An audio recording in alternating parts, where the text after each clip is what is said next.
Semiconductor क्षेत्र में जो भारत के द्वारा $10 बिलियन का इंसेंटिव प्लान अनाउंस किया गया था, उसी के बलबूते पे भारत में दोस्तों बहुत ही मोटे लेवल पे इन्वेस्टमेंट्स देखने को मिली। सबसे पहले तो अमेरिका की जानी मानी कंपनी माइक्रॉन के द्वारा निवेश किया गया, उसके बाद जापान की कुछ कंपनीज ने निवेश किया एंड ऑब्वियसली हमारी जो खुद की कंपनी टाटा है उसके द्वारा भी गुजरात और आसाम में मोटे लेवल पे निवेश किया गया, जिसमें कि ओवरऑल हमें इस इंसेंटिव प्लान के चलते कम से कम 1.5 लाख करोड़ की जो इन्वेस्टमेंट्स हैं वो भारत में देखने को मिली। लेकिन आज दोस्तों इसी के ऊपर बिल्डअप करते हुए इंडिया एक बहुत ही बड़ी एक छलांग मारने का प्रयास कर रहा है, क्योंकि अब हम लोग सिलिकॉन कार्बाइड सेमीकंडक्टर मैन्युफैक्चरिंग के क्षेत्र में भी उतरने वाले हैं। आप लोग यहां पे देख सकते हैं, आज से कुछ ही टाइम पहले खबर सामने आई थी कि इंडिया का जो पहला सिलिकॉन कार्बाइड मैन्युफैक्चरिंग फैसिलिटी है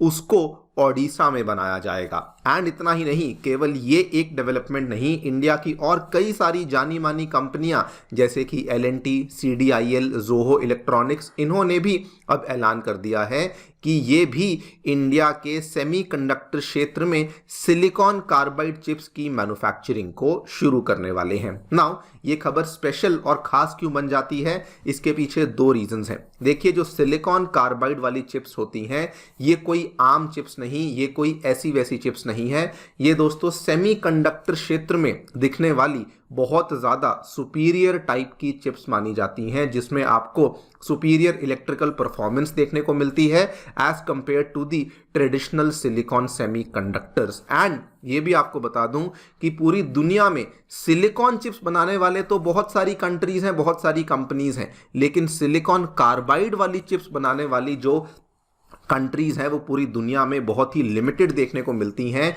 इनफैक्ट आप लोग यहां पे देख सकते हैं, इसके जो टॉप एक्सपोर्टर्स हैं वो आपको नॉर्वे में, जर्मनी में, उसके बाद चाइना में, नीदरलैंड्स में देखने को मिलते हैं। लेकिन बाकी कई सारी जो कंट्रीज हैं वो मेनली सिलिकॉन कार्बाइड चिप्स को आज भी इंपोर्ट ही करती हैं, फिर भले वो जापान हो, अमेरिका हो, इवन यहां तक कि इंडिया ये भी आज भी अपनी सिलिकॉन कार्बाइड के रिक्वायरमेंट को लेकर इंपोर्ट पे ही डिपेंडेंट थी। लेकिन अब दोस्तों ये बदलने वाला है, बिकॉज अब ओडिशा में तो हमारी फैसिलिटी आने ही वाली है, लेकिन और भी कई सारी कंपनियां हैं जो कि अब एक्टिवली सिलिकॉन कार्बाइड की मैन्युफैक्चरिंग में अब उतर चुकी हैं। बात करेंगे इस पूरी डेवलपमेंट के बारे में, क्या हमें देखने को मिला है, क्या होती हैं ये सिलिकॉन कार्बाइड चिप्स, क्या क्या इनकी विशेषताएं होती हैं, एंड जो कदम यहाँ पे भारत ने लिया है इसका क्या फायदा हमें देखने को मिलेगा। आइए शुरू करते हैं मेरे साथ। मेरा नाम है अनिरुद्ध। यदि आप लोग हमें फॉलो करना चाहते हैं, हमारे लेक्चर्स के अपडेट्स को प्राप्त करना चाहते हैं, तो यहाँ पर दिए गए टेलीग्राम चैनल्स के माध्यम से ऐसा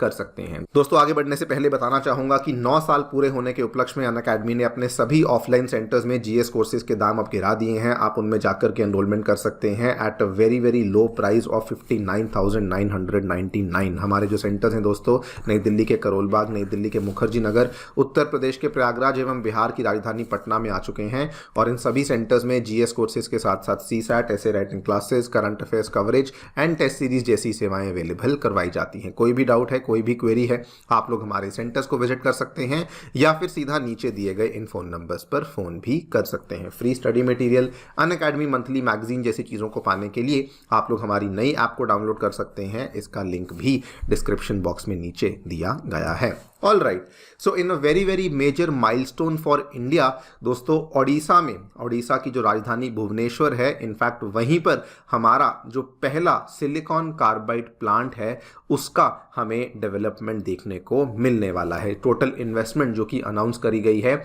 दिस इज ऑलमोस्ट 620 करोड़, जिसके तहत हम लोग ओडिशा के भुवनेश्वर में इस प्लांट को बनाने वाले हैं। बनाने वाली कंपनी का नाम है RIR पावर इलेक्ट्रॉनिक्स लिमिटेड, जो कि एक मुंबई बेस्ड सेमीकंडक्टर कंपनी है। काफ़ी लंबे टाइम से ये इस एरिया में काम कर रही है और ये जो कंपनी है, इसके जो अभी तक बनने वाले प्रोडक्ट्स हैं इनको इंटरनेशनली बेचा जाता है, अक्रॉस नॉर्थ अमेरिका हुआ, यूरोप हुआ, एशिया हुआ, एंड अलग अलग सेक्टर्स जैसे कि railways, defence, power, transportation, aerospace, इन सब सेक्टर्स में जो भी प्रोडक्ट्स बनाती हैं उनको ये इंटरनेशनल लेवल पे एक्सपोर्ट भी करती है। खैर, ये वाली जो सिलिकॉन कार्बाइड वाली चिप्स हैं ये बहुत स्पेशल क्यों बन जाती है? देखिए, जो आम चिप्स होते हैं, जैसे जो मान लीजिए आपके मोबाइल फ़ोन में, आपके लैपटॉप्स में, आपके कोई भी घर के छोटे मोटे अप्लाइंसेज हैं, माइक्रोवेव हुआ, वॉशिंग मशीन हुआ, एक तो होती हैं इनमें लगने वाली चिप्स, लेकिन कुछ ऐसी चिप्स होती हैं जो कि बड़े बड़े कंपोनेंट्स में इस्तेमाल होती हैं। फॉर एग्जांपल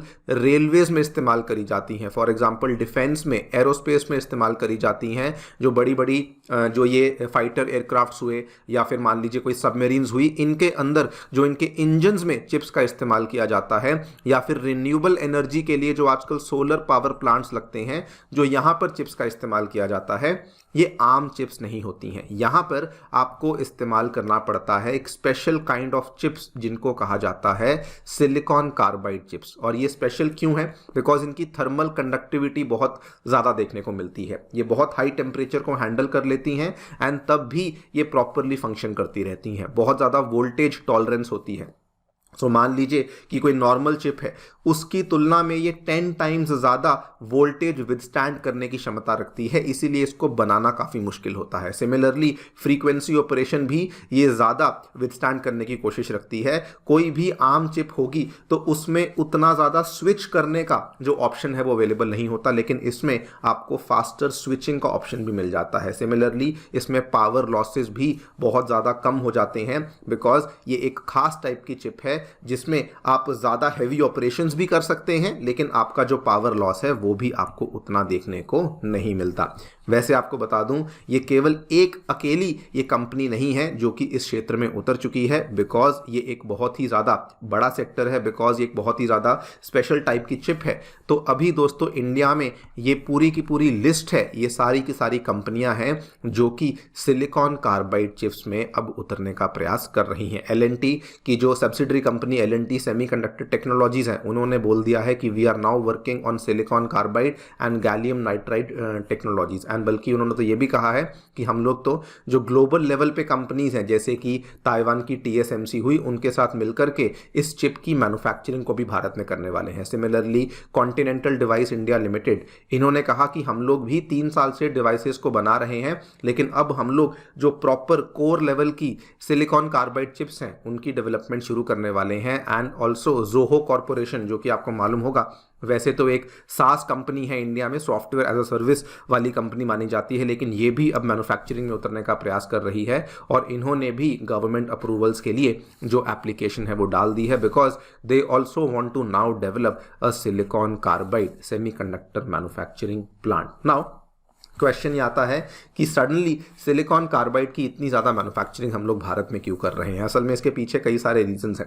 इस सबसे बड़ा रीज़न तो यही है कि इसकी जो डिमांड है वो बहुत बढ़ चुकी है। Like I told you, automotive में, वहाँ पर इलेक्ट्रिक व्हीकल्स में इसका इस्तेमाल होता है for efficient power management. Renewable energy में, इंडस्ट्रियल इलेक्ट्रॉनिक्स में जो बड़ी बड़ी चीज़ें होती हैं, ऑटोमेशन सिस्टम, मोटर ड्राइवर्स। उसके बाद जो भारत में इतना टेलीकम्युनिकेशन का एरिया एक्सपैंड कर रहा है, 5G नेटवर्क्स को बनाने के लिए वहाँ पर भी इन चिप्स का इस्तेमाल होता है। और अगर मैं आंकड़ों की बात करूं तो इंडिया लेवल पे कहा जाता है कि 2031 तक ये वाली जो सिलिकॉन कार्बाइड की मार्केट है, जो कि फिलहाल केवल 41 मिलियन पर है, ये बढ़ते बढ़ाते 93 मिलियन को टच कर जाएगी। यानी कि हमें 10-11% की कंपाउंडेड एनुअल ग्रोथ रेट देखने को मिलने वाली है। इसी वजह से ये इतने सारी कंपनियां हैं कि ये अपने अपने प्लांट्स को यहाँ पे सेटअप करने का प्रयास कर रही हैं। नाउ इसका फ़ायदा भारत को क्या होगा?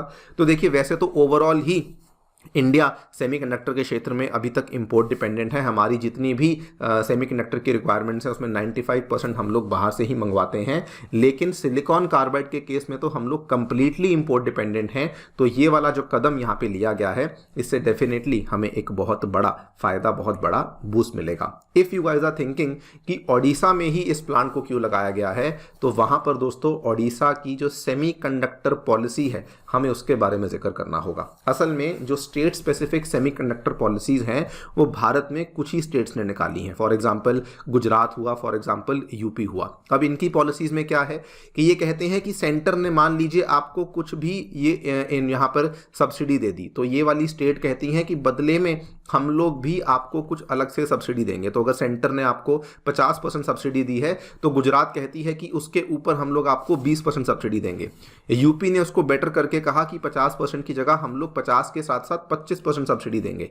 ओडिशा ने भी कहा कि 50 के साथ हम लोग 25% सब्सिडी देंगे। लेकिन ओडिशा की जो सेमीकंडक्टर पॉलिसी है, वहाँ पर एक चीज़ ये भी खास है कि वो मैन्युफैक्चरिंग के साथ साथ डिज़ाइन और रिसर्च एंड डेवलपमेंट के लिए भी सब्सिडीज देने को तैयार हैं, जो कि फिलहाल भारत में कोई भी और स्टेट नहीं कर रही है। बिकॉज एक बहुत ही ज़्यादा प्रोग्रेसिव सेमीकंडक्टर पॉलिसी बनी हुई है, एक ऐसी पॉलिसी जो कि रिसर्च को भी यहाँ पे पुश दे रही है। That is one of the major reason कि हमें ओडिशा में कई सारा इन्वेस्टमेंट फिलहाल देखने को मिल रहा है। बाकी देखते हैं आगे चलकर क्या होता है। आपकी दोस्तों क्या राय है, हमें डेफिनेटली बताएं कॉमेंट सेक्शन में। Thank you so much for listening, stay tuned.